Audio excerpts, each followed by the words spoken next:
Heureux ceux qui gardent ses commandements afin d'entrer par les portes dans la ville.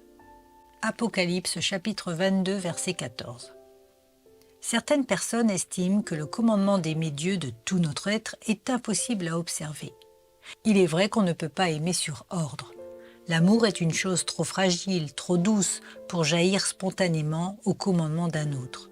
C'est comme si on ordonnait à un arbre mort de porter du fruit ou aux arbres dénudés de l'hiver de reverdir sur le champ.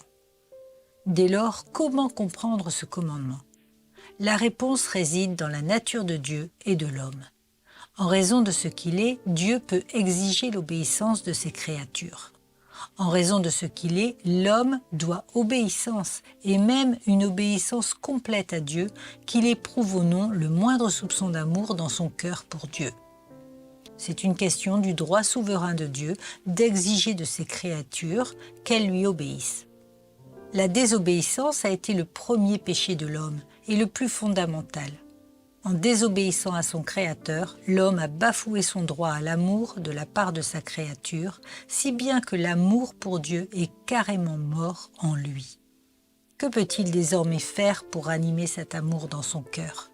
Il suffit que le cœur qui se lamente de sa froideur envers Dieu se repente de ses péchés. Et un amour nouveau, ardent et pleinement satisfaisant l'inondera. En effet, l'acte de la repentance entraîne chez Dieu un acte par lequel il se révèle et entre en communion intime. Une fois que le cœur en quête de Dieu trouve celui-ci par une expérience personnelle, il n'aura plus de mal à l'aimer.